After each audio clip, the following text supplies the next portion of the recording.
오늘 말씀의 제목 함께 따라합시다. 무덤 앞에서. 앞에 제 모니터 스피커 조금만 좀 줄여주시면 좋겠고요. 고맙습니다.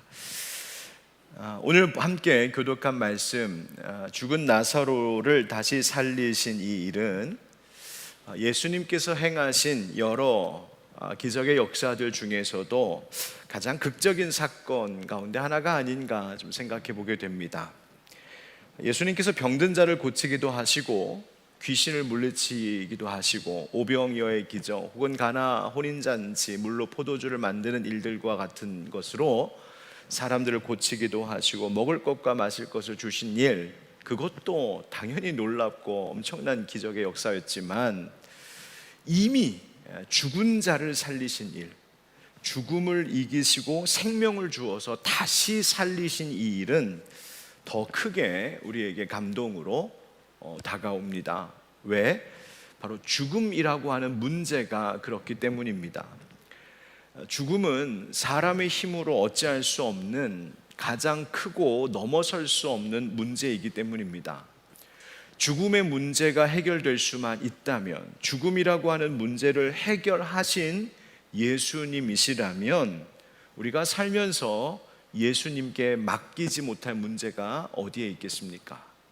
다른 어떤 인생의 문제도 아무리 그것이 무거운 인생의 짐이라 할지라도 죽음을 이기신 예수님이시라면 얼마든지 그분 앞에 가져가 맡길 수 있고 얼마든지 그런 문제도 주님께서 담당해 주시지 않으시겠습니까? 목회가 뭐냐라고 목회자인 저에게 물어보신다면 저는 이렇게 답해 볼 수 있을 것 같습니다. 사람의 한평생을 살아가는 삶의 길목마다 우리 인생이 꼭 거쳐야 하는, 지나가야 되는 길목이 있습니다. 사람이라면 누구나 태어납니다. 그렇죠? 그래서 태어나면 축하합니다. 돌예배도 드립니다. 제가 내일도 돌예배가 하나 있어요. 돌잔치 하는 가는데 태어났을 때 함께 축하하는 그 일에 목사가 함께하고 축복합니다. 또 태어나면 성장합니다. 자라는 동안에 목사는 그 아이가 혹은 청년들이, 젊은이들이 잘 자랄 수 있도록, 그 삶을 잘 살아갈 수 있도록 가르치기도 하고 중보하며 기도하기도 합니다. 또 인생이라면 피할 수 없는 것, 그것이 하나가 바로 죽음입니다. 그래서 죽음을 맛보았을 때, 죽음을 앞두고 있을 때 목사는 곁에서 위로하고 천국에 소망을 주고 그렇게 함께 그 길을 갑니다. 사람들이 탄생하고 성장하고 살아가고 죽는 그 순간까지 사람은 큰 변화를 겪게 되는데, 그래서 우리가 보통 인생의 통과 의례라고 하죠. 또 사는 중에 결혼도 하지 않습니까? 그래서 결혼할 때도 목사가 축복하고요. 이와 같은 인생의 중요한 통과 의례 때마다, 그때마다 사람들은 많은 변화들을 겪게 되는데 바로 그 곁에서 이 모든 과정을 인도하시고 동행하시는 분이 바로 하나님이심을 바라보게 하고 그 하나님을 의지하고 그 하나님 안에서 이 모든 과정, 모든 인생의 길목들, 모든 인생의 통과 의례들의 그 의미들을 알게 하는 것, 어쩌면 목회가 그러한 것이 아닌가 저는 생각해 봅니다. 저는 많은 장례식 진짜 많이 집례해 왔거든요. 부목사일 때도 그랬지만 우리 교회 개척하고 나서 처음 1, 2년은 죄송하지만 마치 기다리셨다는 듯이 많은 분들이 또 돌아가셔서 장례를 참 많이 치렀습니다.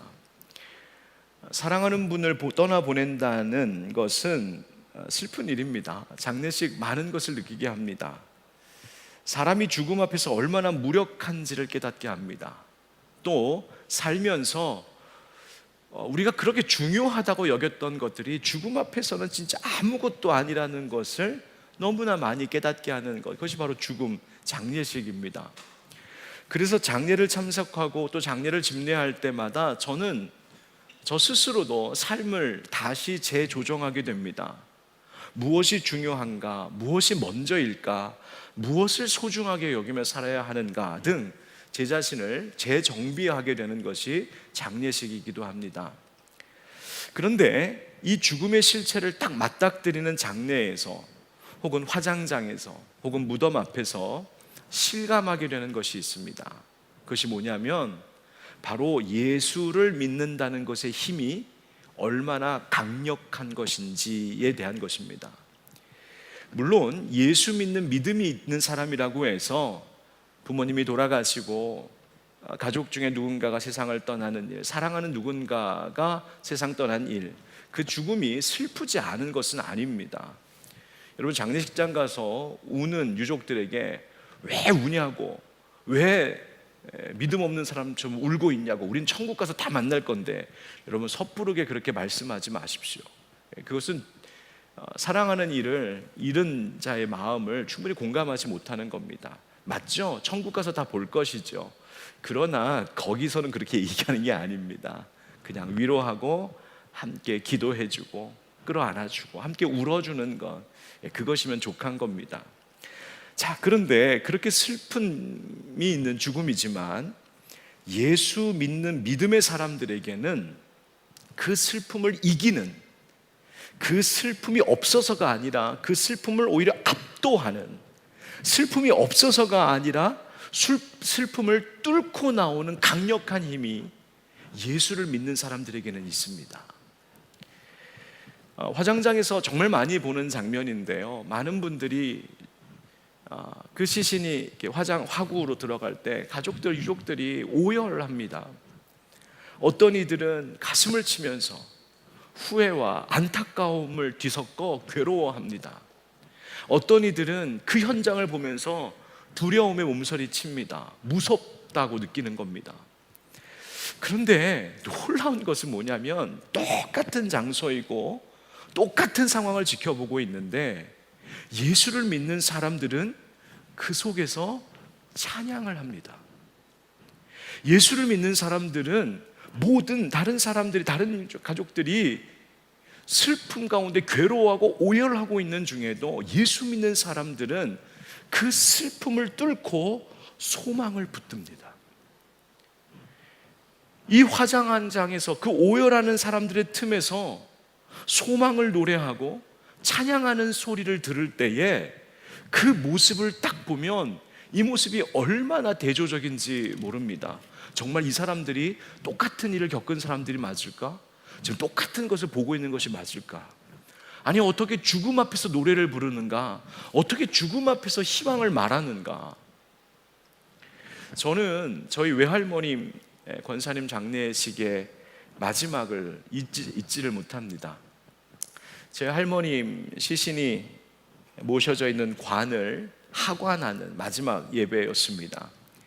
예배의 마지막 예배를 다 드리고 예배 마지막 끝 순서에 이제 찬양하게 되는데, 그때에 목사님이신 저희 외삼촌 목사님도 돌아가셨지만 외삼촌 목사님께서 찬송을 뭘 고르셨냐면, 우리 슬픈 노래 부르지 말자고, 그리고서 부른 찬송, 그래서 가족들이 다 함께 장례식에서 함께 부른 찬송이 뭐였냐면, 기뻐하며 경배하세 영광의 주 하나님, 주 앞에서 우리 마음 피어나는 꽃 같아 죄와 슬픔 사라지고 의심 구름 거치니 변함없는 기쁨의 주 밝은 빛을 주시네.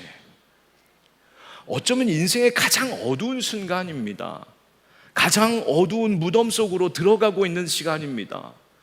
돌아가신 분뿐만 아니라 그것을 지켜보는 유족들의 마음속에 어둠이 가득해질 만한 때입니다. 그런데 예수 믿는 사람들은 그 장례식 한중간에 무덤 앞에서 뭘 불렀냐면, 기뻐하며 경배합시다. 주님이 승리하셨습니다. 주님이 우리에게 밝은 빛을 주십니다. 여러분, 믿지 않는 사람들이 보면 기절초풍할 일입니다. 세상 버르장머리 없는 자손들이라고 할지 모릅니다. 아니, 장례식에서 왜 저런 노래를 부르는가? 그러나 그때 거기에 모여 있었던 저희 가족들, 그 자손들, 성도들은 이 찬송이 전혀 이상하거나 어색하지 않았습니다. 인생의 가장 심각한 문제, 죽음이라고 하는 문제, 가장 큰 슬픔의 사건 앞에서 오히려 기쁨을 밝게 노래하는 것이 전혀 이상하지 않았습니다. 이유는 단 하나였습니다. 예수 믿는 자들에게 주신 확실한 약속, 천국의 약속, 부활의 약속을 믿었기 때문입니다. 여러분, 그것이 예수 믿는 힘입니다. 무덤 앞에서조차 기쁨과 승리를 노래할 수 있는 것, 바로 그것이 예수 믿는 자에게 주신 하나님 힘입니다.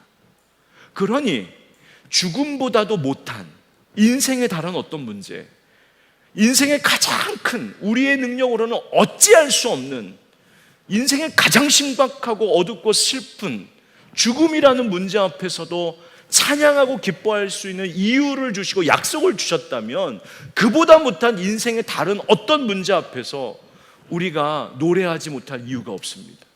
찬양하지 못할 이유가 없습니다. 소망을 말하지 못할 이유가 없단 말입니다. 무덤 앞에서 찬양할 수 있는 사람들이라면, 무덤 앞에서 승리를 노래할 수 있는 사람들이라면, 어떤 인생의 삶의 자리에서도 우리는 찬양하고 노래할 수 있습니다. 내가 가정에서 큰 아픔과 어려움을 겪어도 그 가정 속에서 우리는 찬양할 수 있습니다. 직장 일이 너무나 고되고 하루 종일 엄청난 스트레스를 받고 도무지 내가 감당할 수 없는 큰 일이 내 앞에 있어도 우리는 그 일터에서도 찬양할 수 있습니다. 내 몸이 병들어서 병원에 지금 입원하여 병실에 누워있다 할지라도 우리는 그곳에서도 하나님 찬양할 수 있습니다. 왜? 예수 믿는 믿음 때문에. 그 믿음을 가진 자들에게 주신 천국의 약속, 부활의 약속, 바로 그것이 우리 가운데 있는 것이기에 예수 믿는 사람들은 무덤 앞에서도 노래합니다. 자, 그렇다면 우리 예수님은 어떠셨을까요? 무덤 앞에서 우리 예수님 어떤 모습을 보이셨을까? 바로 그것이 오늘 함께 좀 말씀을 통하여 생각해 보고자 하는 주제입니다. 오늘 말씀을 보면 예수님께서 이 무덤, 나사로의 무덤 앞에서 행하신 일이 있는데, 예수님께서 말씀하시고 보여주신 그것을 살펴보면 우리도 무덤보다도 못한 인생의 문제들 앞에서 어떤 태도로 살아가야 될지, 어떤 자세를 취해야 될지 믿는 자들에게 주시는 가르침이 있습니다. 그래서 함께 나누려고 합니다. 첫 번째 한번 따라 하실까요? 공감하시는 주님. 나사로가 죽은 지 이미 나흘이 되어서야 예수님은 이 나사로의 집에 당도하셨습니다. 나사로가 죽었을 때 이 나사로의 누이 마르다와 마리아가 장례를 진행하다 말고 예수님 오신다는 소식을 듣고 예수님 맞이하러 나갑니다. 마리아와 마르다 그리고 사람들의 인도를 받아 예수님께서 이 나사로의 무덤 앞에 서셨는데요, 그때에 예수님 어떻게 하셨는가? 오늘 말씀 함께 읽지는 않았지만 33절, 성경 있으신 분들 한번 같이 보실까요? 33절부터 36절까지의 말씀이 이렇습니다. 예수께서 그가 우는 것과 또 함께 온 유대인들이 우는 것을 보시고 심령에 비통히 여기시고 불쌍히 여기사 이르시되 그를 어디 두었느냐? 이르되 주여 와서 보옵소서 하니 예수께서 눈물을 흘리시더라. 이에 유대인들이 말하되 보라 그를 얼마나 사랑하셨는가 하며. 아멘. 따라합시다. 예수께서 눈물을 흘리시더라. 예수님께서 눈물을 흘리셨다라고 하는 이 복음서의 증언은 예수님이 참으로 사람이셨음을 증명하고 있는 구절 가운데 하나입니다. 예수님께서는 친구 나사로의 죽음에 대하여 슬픔과 또 그 우정을 또 느끼시며 슬피 우셨습니다. 그래서 사람들은 그렇게 울고 계신 예수님을 바라보면서 뭐라고 했냐면, 보라, 그가 얼마나 그를 사랑하셨는지 한번 봐라. 그런데 여기서 그가 그를 얼마나 사랑하셨는가라고 할 때 그 사랑이라고 하는 단어를 보면 우리가 보통 하나님의 사랑, 그럼 무슨 사랑을 얘기하죠? 아가페의 사랑을 많이 이야기하는데, 이때 사용된 사랑은 아가페의 사랑이 아니라 필레오의 사랑이었습니다.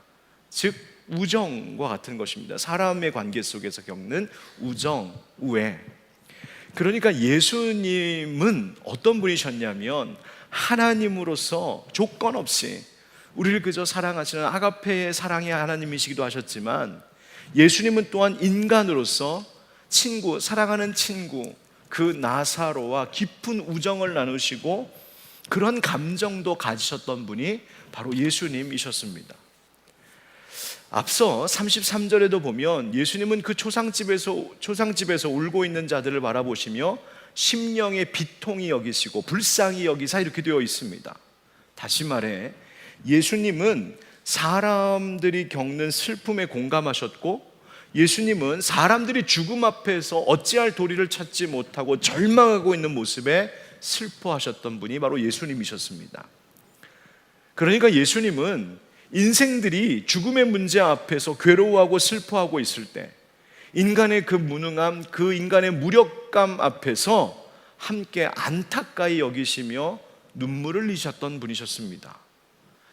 예수님께서 이 나사로의 무덤 앞에서 이렇게 먼저 보이셨던 이 모습, 그 슬픔을 이해하시고 공감하셨던 모습은 인생의 약함을 함께 아시고 안타까이 여겨주셨던 따뜻한 마음, 바로 그것이 예수님이 무덤 앞에서 보이셨던 모습이었습니다. 우리를 이해하시고 우리를 아시고 우리의 아픔을 공감하시는 예수님. 여러분, 무덤 같은, 아니 무덤보다 못한 인생의 어떤 문제 앞에 내가 섰을 때 여러분 먼저 꼭 기억하셔야 할 것이 있습니다. 바로 그렇게 아파하고 힘겨워하고 슬퍼하고 있는 나를 주님이 아신다는 것입니다. 그 주님이 그 마음을 함께 공감하십니다. 주님이 이해하십니다. 주님이 함께 눈물을 흘리신답니다. 불쌍히 여기신다고요. 여러분, 우리는 어떨까요? 우리의 모습은 예수님에 비해 너무 냉랭하지 않은가 생각할 때가 있습니다. 혹은 누군가의 어려움과 아픔에 대해 너무나 형식적으로 혹은 너무나 종교적으로 그렇게 대하고 위로하려 하지 않는가 생각해 봅니다. 혹은 믿음이라고 하는 미명하에 누군가 아파하고 힘들어하고 슬퍼하면 왜 그렇게 믿음 없는 소리 하고 있느냐고, 아니 믿는 사람이 뭐 이런 것 가지고 그러느냐고, 기도하면 다 되는데 왜 그렇게 주저하지 않냐고, 너무나 차가운 소리로 비수를 날리는 듯한 말로 사람들에게 아픔을 더하고 상처를 주는 일이 있지는 않은가 생각해 봅니다. 여러분, 슬피 우는 자들에게는 함께 울어주셔야 합니다. 힘겨워하는 자들에게는 그 마음을 함께 알아주셔야 합니다. 여러분, 언제 한번 떠올려 보십시오. 언제 누군가 다른 사람을 위해 깊이 울어본 적이 언제였는지 한번 떠올려 보십시오. 여러분 함께 믿음 생활하는 형제 자매들, 교우들 중에, 여러분의 친구나 이웃들 중에 누군가가 고민을 갖고 괴로워할 때 함께 깊이 고심해 준 적이 언제였습니까? 그 사람이 겪고 있는 문제를 마음에 품고 그를 위해 눈물로 기도하신 적이 언제였습니까? 오히려 우리는 그냥 세상을 향하여 손가락질하지 않습니까? 왜 요즘 세상은 이렇게 삭막해진 거야? 왜 요즘 사람들은 이렇게 거칠고 사나워진 거야? 왜 이렇게 차가워진 거야? 심지어 왜 교회마저도 이렇게 사랑이 없어? 라고 비판할 때 나는 어떤지 한번 여러분 생각해 보셨습니까? 나는 누구를 위해 정말 눈물을 흘리면서 예수님이 나사로의 무덤 앞에서 애통해 하시고 불쌍히 여기시고 슬피 우셨던 것처럼 아가페의 사랑은 뒤로 밀어두더라도 그저 필레오의 사랑만으로라도 누군가를 진정으로 위하고 깊이 공감하며 그를 위해 눈물로 기도해 보신 적이 언제였습니까? 제가 이렇게 목회하다 보면 참 어려웠던 분들 중에, 그러니까 신앙 영적으로 많이 침체되어 있었거나 아니면 큰 시련을 겪어서 많이 괴로워하셨거나 또 신앙의 어떤 방황기를 겪었던 성도님들 가운데 그분이 다시 잘 회복되는 것을 볼 때가 있습니다. 목사로서 얼마나 기쁜지 모릅니다.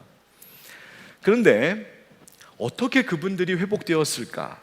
아니, 이분 너무 힘들었었는데 교회에 잘 적응도 못하셨는데 또 신앙적으로 많이 방황하고 있었는데 어떻게 다시 길을 찾고 뿌리를 내리고 이렇게 잘 세워져 오고 있을까? 가만히 관찰해 보면 많은 경우 그 뒤에는 그분을 위해서 눈물로 기도했던 분이 있음을 보게 됩니다.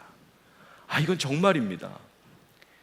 누가 기도했는가 보면 그 목장의 목자가 정말 그 목원을 가슴에 끌어안고 기도한 이들이 있습니다. 함께 봉사하고 함께 교제하는 우리 성도 가운데 그 아픔과 어려움을 알고 함께 뒤에서 남몰래 눈물로 기도했던 분들이 있습니다. 때로는 저 목사인 저도 또 담당하는 교육자들이 그분을 위해서 기도합니다. 함께 공감하면서 함께 눈물로 기도하고 그를 품는 누군가가 있었을 때 놀랍게도 그는 그 안에서 회복되는 것을 봅니다. 그렇다면 그분을 위해서 눈물로 기도하셨던 그분은 왜 그랬을까? 또 어떤 힘으로 그렇게 할 수 있었을까? 그분 역시도 누군가로부터 그런 눈물과 사랑의 기도로 일어설 수 있었던 경험이 있었기 때문입니다. 그럼 그 전에 그분은 또 어떻게 그럴 수 있었을까? 마찬가지입니다. 거슬러 올라가 보면 결국 예수님께서 우리를 위하여 눈물 흘리셨고, 예수님께서 오늘도 우리를 위하여서 하늘 아버지 앞에 중보하며 기도하시는 그 은혜로 말미암아 다시 살게 된 나임을 경험한 이들이 그 눈물의 기도, 그 공감의 사랑이 얼마나 능력 있는지를 알고 그것을 붙들고 그래서 그를 위하여 함께 기도했던 것입니다. 코로나가 한참일 때에 다 격리하고 있을 때에 그때 한국 교회에 바람을 일으켰던 찬양 하나가 있습니다. 제목은 공감하시네. 여러분들 많이 들어보셨죠? 혼자서만 세상을 사는 듯이 주가 멀어 보이기만 할 때 우리는 바라보아야 하네. 우리에게 오셨던 그 주님을, 주님이 우리의 아픈 마음을 아시네. 가까이서 우리의 아픔에 공감하시네. 우리 가운데 찾아오셨던 주님이 우리의 모든 상황에 공감하시네. 제가 이 찬양이 왜 갑자기 생각이 났냐면 며칠 전에 저희 딸아이 하나를 이렇게 차에 태우고 가는데 얘가 요즘에 이제 딸 하나는 이제 수험생이고 하나는 이제 그림 열심히 그리고 있는데 얘네들이 요즘에 이제 찬양을 굉장히 많이 듣더라고요. 다 청소년부 선생님들이 지도를 잘 해주셔갖고 얼마나 감사한지. 그런데 딸아이 하나가 아빠 나 요즘에 엄청 많이 듣는 찬양이 있어. 뭔데? 이 찬양. 공감하시네. 두 가지 생각했습니다. 얘 요즘 많이 힘들구나. 얼마나 힘든지 이 찬양 들으면서 아마 위로를 받는구나. 또 하나, 아빠 좀 공감해 주세요. 그래서 스스로 생각해 봤어요. 뭐 딸 위해서 기도한다고 하지만 얼마나 이 아이들의 나이대에 나름대로 무거운 짐에 대해서 얼마나 공감하고 있을까. 여러분, 인생의 무덤과 같은 힘든 일을 만났을 때 냉랭해지지 마십시오. 삭막해지지 마십시다. 누군가가 그런 문제를 만났을 때에, 또 내가 그런 문제를 만났을 때 먼저 우리를 위해 눈물을 흘려주신 예수님을 늘 기억하시는 여러분 되길 주님 이름으로 축복합니다. 그리고 그 예수님 때문에 사는 나, 그렇다면 우리도 누군가가 무덤과 같은, 죽음과 같은 인생의 문제를 만났을 때 그도 그 예수님을 기억할 수 있도록 우리도 그와 함께 공감하고 함께 울어주고 함께 그를 위하여 눈물로 깊이 기도해 줄 수 있는 그런 예수님의 사랑으로 따뜻한 우리 하늘빛 광성교회 공동체가 되기를 우리 주 예수 그리스도의 이름으로 축복합니다. 두 번째 우리가 기억해야 할 무덤 앞에서 예수님의 모습은 뭐냐면, 따라합시다. 전능하신 주님. 여러분, 이 무덤이라고 하는 이 말을 통하여서 좀 생각하게 되는 것이 뭐냐면 상징하고 있는 바가 있죠. 바로 우리 인생들이 겪고 있는 고통스러운 상황과 그것의 최종적인 모습입니다. 그 무덤입니다. 우리가 살면서 겪는 위협으로 다가오는 현실의 문제, 세상적인 일들, 또 뭐 사회의 여러 가지 현실적인 문제들, 이 모든 것들의 최종적인 결론, 무덤입니다. 그래서 모든 인생들은 무덤 앞에서 느낍니다. 우리의 무력감을. 동시에 그렇기 때문에 누군가가 나를 이끌어주고 붙잡아주고 건져주기를 원하는 갈망이 일어납니다. 나사로에 묶여있던 것을 예수님께서 풀어놓아 다니게 하라 하심으로 풀어주셨던 것처럼 우리가 살면서 우리를 꽁꽁 묶어있는 인생의 문제들이 있는데 그것을 누군가 풀어주기를 원합니다. 여러분, 믿음이라고 하는 것이 뭘까요? 믿음이라고 하는 것은 나의 이 무력감, 꽁꽁 묶여있는 나의 한계를 뛰어넘어 이것을 풀어주실 수 있는 전능하신 주님을 바라보며 사는 것, 그분께 내 삶에 초점을 두고 사는 것, 그분을 의지하며 사는 것, 바로 그것이 믿음입니다. 여러분, 우리는 종종 나의 능력, 나의 실력, 나의 가능성, 내가 할 수 있는 어떤 것, 그런 거에 너무 많이 집착하며 삽니다. 중요하죠, 물론. 나는 어떤가, 나를 바라보는 게 되게 중요합니다.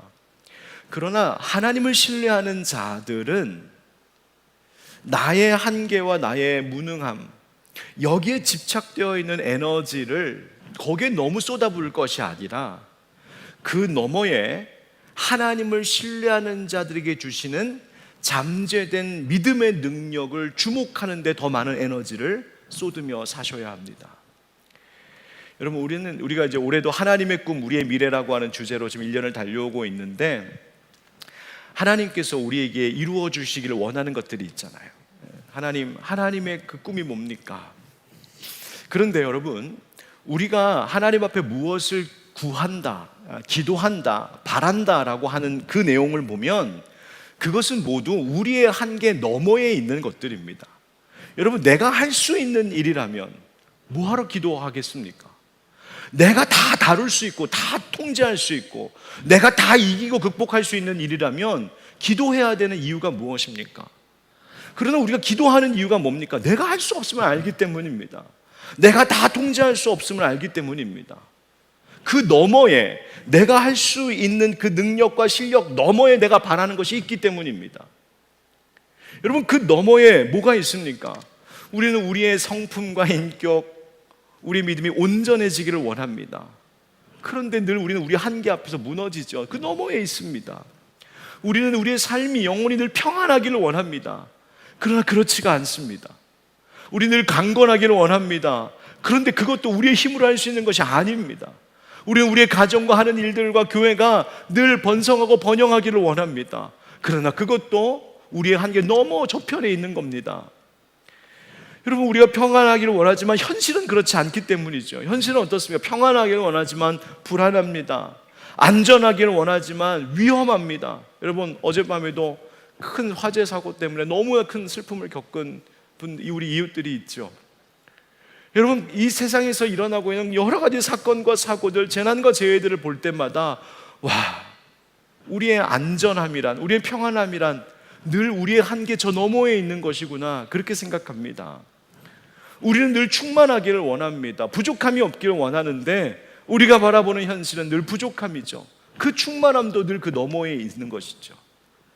그런데 여러분, 믿음이라고 하는 것은 바로 나에게 있는 이 한계선들을 넘어서는 겁니다. 믿음이라고 하는 것은 나로서는 불가능하지만 그 한계 너머까지도 다스리고 주관하시는 하나님 안에서는 모든 것이 가능할 수 있음을 믿는 것입니다.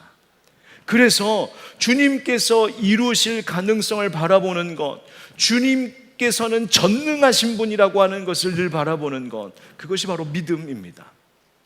그런데요, 그렇게 전능하신 주님, 우리의 가능성 너머의 모든 것까지도 주관하시는 그 하나님을 바라보는 데에 방해가 되는 것이 하나가 있습니다.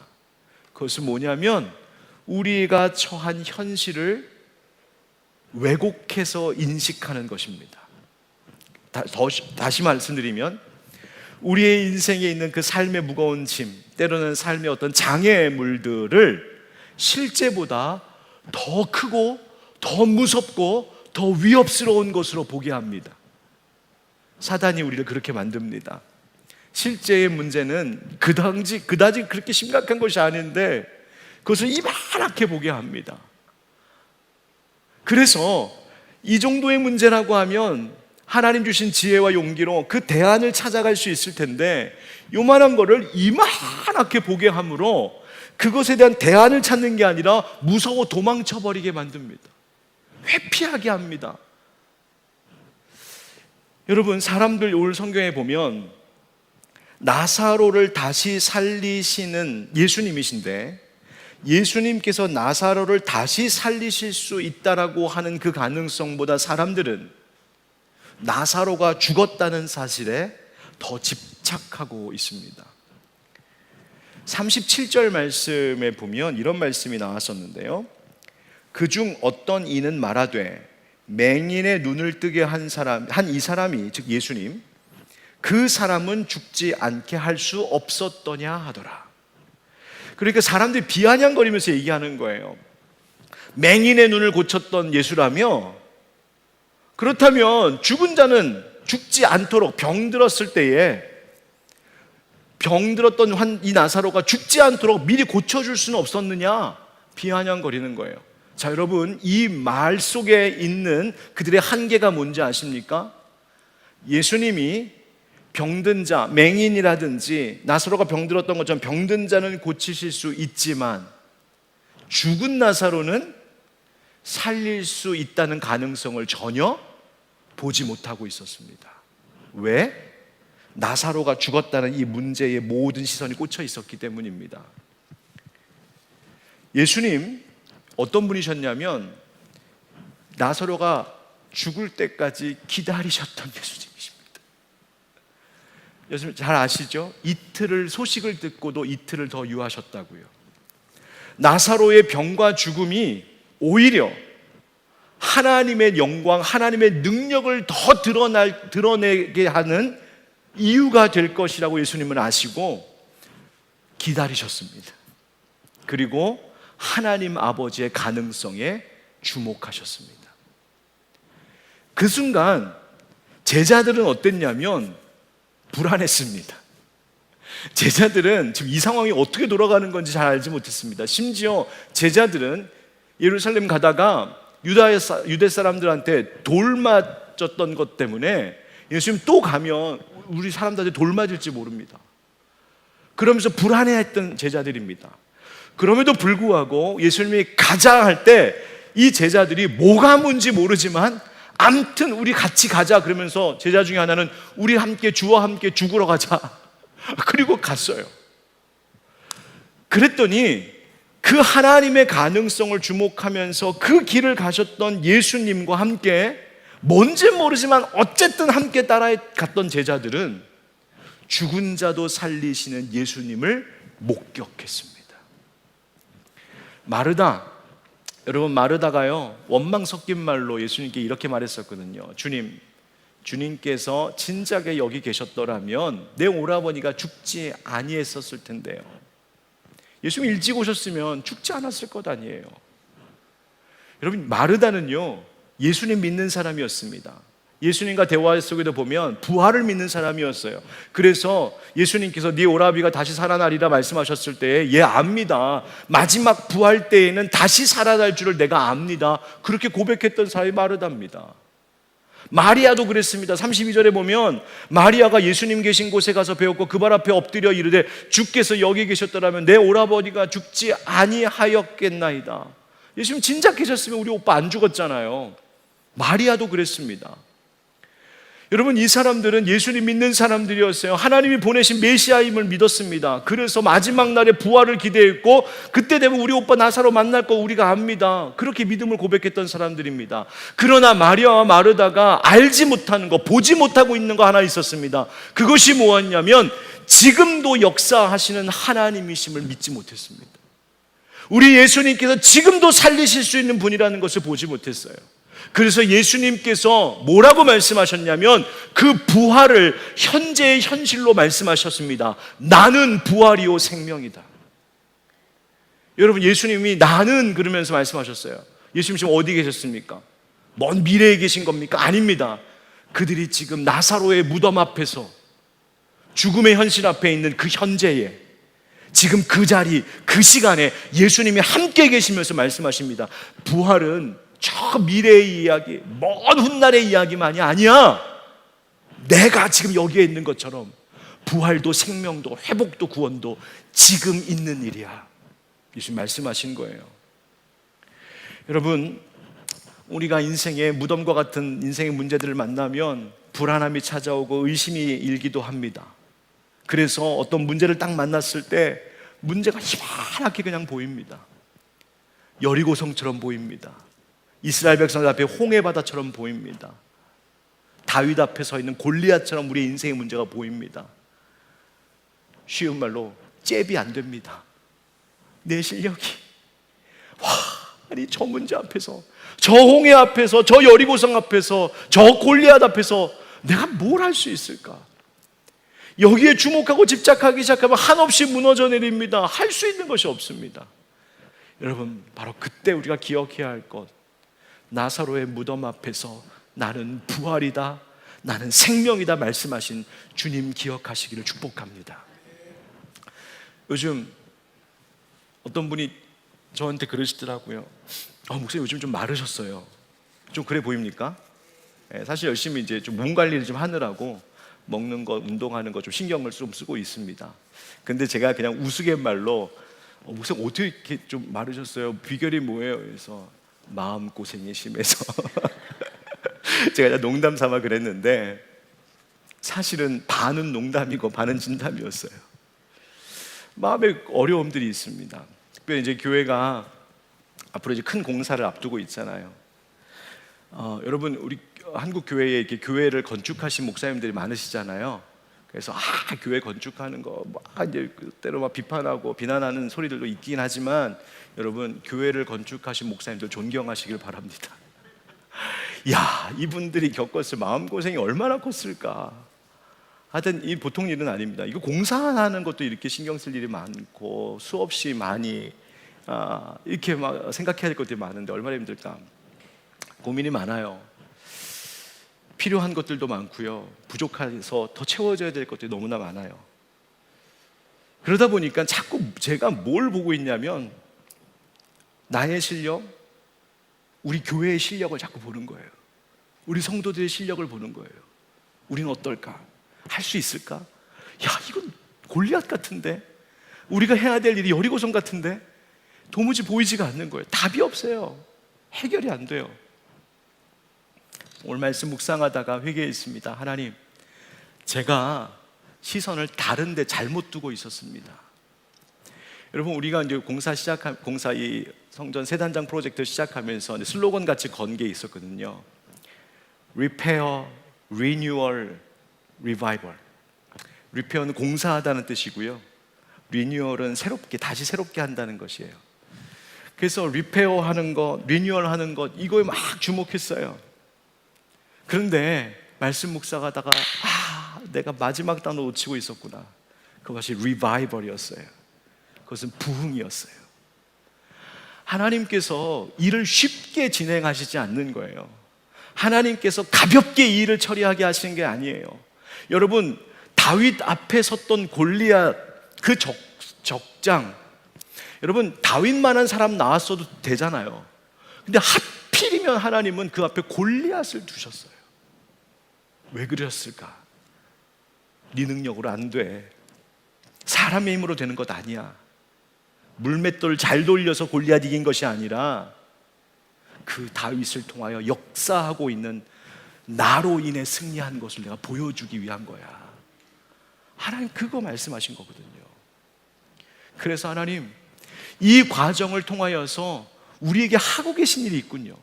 저를 비롯하여서 우리가 하늘빛 광석교회 성도들에게 하나님 하고 계신 일이 있군요. 그것은 그냥 이 건물 여기 예쁘게 단장하고 고치고 그것 중요한 것 아니라 이 과정을 통하여서 우리에게 믿음 있음을 보시고 우리의 믿음을 불러일으키시고 이 모든 골리앗과 같은 일들을 능히 하게 하시는 하나님의 가능성을 주목하는 인생, 우리로 하여금 그것을 체험하게 하시는군요. 하나님, 그렇다면 나사로를 살리기 위하여 가시던 예수님, 그 예수님을 따랐던 제자들, 뭐가 뭔지 모르고 어떻게 될지 모르고 불확실했지만 예수님 가자 할 때 나도 주와 함께 죽으러 가겠습니다 하고 그저 무작정 따랐던 제자들이었지만 그 무덤 앞에서 나사로를 살리는 엄청난 역사를 목격했었던 제자들의 그 기쁨과 환희, 그 영광의 모습처럼 주님, 우리도 뭐가 뭔지 모르겠고 어떻게 될지 모르겠지만 하나님이라면 하실 수 있습니다. 주님이시면 됩니다. 그 믿음 주시려고 이 과정을 겪게 하시는구나 생각하게 되었어요. 여러분, 교회일 뿐만 아니겠습니까? 여러분 마음에 아픔과 근심 걱정이 있으세요? 그 아픔을 아시고 함께 울고 계신 예수님, 그 예수님은 공감하시는 분이실 뿐만 아니라 여러분의 아픔을, 상처를 위로하시고 고치실 수도 있는 전능하신 하나님이심을 믿어 의심치 마시길 주의 이름으로 축복합니다. 가정의 일도 직장의 일도 우리가 감당하고 있는 이 무게에 감당할 수 없을 것 같지만 선하신 뜻을 이루실 가능하신 주님의 능력, 그분을 기억하십시오. 여러분, 인생은 태어나면 살게 되고요, 살면 죽습니다. 탄생과 삶과 죽음이 인생의 한 장의 모습입니다. 그러나 여러분, 그리스도인들에게는 그 다음에 하나가 더 있다는 걸 잊지 마십시오. 그게 뭡니까? 따라합시다. 부활. 여러분, 세상 사람들은 사람이 태어나면 사는 거고 살다 보면 결국 죽는 거지 라고 인생의 모든 이야기를 결론 짓지만, 여러분 잊지 마십시오. 예수 믿는 자들에게는 죽음이 결론이 아니라 부활이 우리의 마지막이 될 것임을 여러분 믿기를 주의 이름으로 축복합니다. 짧게 하나만 더 하겠습니다. 따라합시다. 명령하시는 주님. 예수님께서 무덤 앞에서 하신 것 중 하나가 뭐냐면 명령하신 것이에요. 뭘 명령하셨냐면 먼저 사람들에게 돌을 옮겨 놓으라 39절에 말씀하십니다. 그리고는 나사로에게는 나사로야 나오너라 말씀하세요. 그리고 44절에 예수님 뭐라고 말씀하시냐면 예수께서 이르시되 풀어놓아 다니게 하라. 여러분, 이 막힌 돌문을 옮기는 일, 그리고 나사로를 묶고 있었던 그것을 풀어주는 일, 그거 예수님이 명령하셨어요. 사람들에게 하라고. 여러분, 그 돌문을 옮기던 사람들의 마음은 어땠을까요? 온갖 생각들이 왔다 갔다 하지 않았겠습니까? 아니, 저 예수님 뭐 하시려고 이러시나? 아니, 예수님이 죽은 시신을 가지고 뭘 하려고 하시는가? 아마 다시 살리실 거라고 하는 확신 가지고 옮긴 사람이 없었을 것 같아요. 뭐 하려고 이러시나? 그런데 어쨌든 돌문을 옮겼어요. 명령에 순종했어요. 풀어놓아 다니게 하라 하셨습니다. 묶인 것을 풀어 자유하게 했어요. 그것도 사람들이 했습니다. 여러분, 주님께서 무덤과 같은 인생의 문제 앞에서 우리에게 명령하시는 것이 있습니다. 주님께서 물론 다 이 모든 것을 이기시고 하실 것이지만 그 일에 함께 하자고 우리를 부르는 소리가 있습니다. 돌문을 옮겨라, 묶인 것을 풀어놓아 다니게 해라. 교회가 해야 될 일, 우리가 해야 될 일입니다.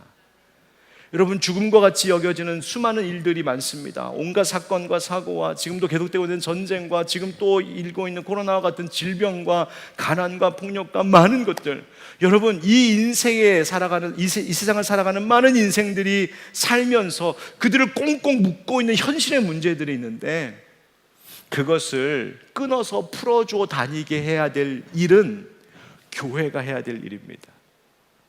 사람들의 죽음의 손에서 예수님께서 그들에게 생명을 주시고 해방시키셨을 때 예수님께서 그를 풀어놓아 다니게 하라는 명령을 통하여서 그 일에 동참하게 하신 분, 바로 그 예수님 하신 일이었습니다. 여러분, 오늘날에도 교회 안에도 돌문을 옮기는 일에 순종하는 사람들이 필요합니다. 즉, 예수님과 함께 호흡하고 예수님의 손발이 되고 예수님과 함께 동역하는 사람들이 필요합니다.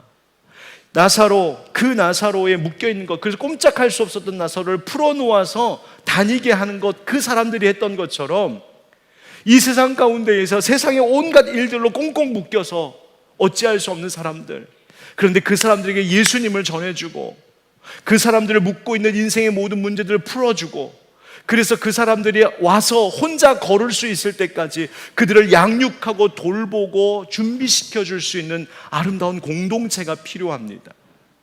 사람들이 불신이라고 하는 줄에 묶여 있을 때 그 줄을 끊고 의심을 풀어주는 일, 염려와 근심에 묶여 있을 때 그것을 끊어주고 평안과 확신을 주는 일, 상처에 묶여 있는 사람들 그 끊어주고 치유해주고 돌보는 일, 상실감과 슬픔과 두려움과 불안과 같은 온갖 일들에 꽁꽁 묶여 있는 사람들 그거 끊어주고 그거로부터 자유하게 되도록 하는 일, 여러분 그 일 예수님이 같이 하자고 우리를 부르시는 거예요. 여러분 나에게만 집착하며 살지 마십시오. 나를 묶고 있는 문제만 늘 바라보며 살지 마시고 누군가의 돌문을 옮겨줘야 되는 거, 누군가를 풀어줘야 될 일들이 있거든 그 일에 함께 하셔야 됩니다. 예수님이 주님의 하시는 그 선한 일에 우리를 함께 부르고 계신 거예요. 바로 그렇게 할 때 무덤 문이 열리고 다시 사는 역사가 일어납니다. 정리하겠습니다. 여러분 무덤 앞에서 죽음과 같은 인생의 문제 앞에서 우리는 어떤 것을 기억하며 살아야 될까요? 우리의 모든 아픔을 아시고 공감하시고 이해하시는 주님, 그분을 기억하고 우리도 누군가를 위해 함께 울고 기도하는 우리가 되기를 축복합니다. 현실의 거대함에 주눅들지 마시고 나의 실력, 나의 한계 넘어서까지도 역사하시는 그 하나님의 전능하심, 하나님의 가능성을 주목하며 예수 믿는 자들에게 주신 그 가능성을 붙들고 주목하며 사는 우리가 되기를 축복합니다. 그리고 주님이 오늘 나에게 나의 일상 속에서 함께 동역하도록 부르고 계신 그 명령, 내게 주신 명령, 그 일에 기쁨으로 순종하며 나아갈 때 무덤 문이 열리고 다시 사는 역사가 일어나게 될 줄 믿습니다. 아멘.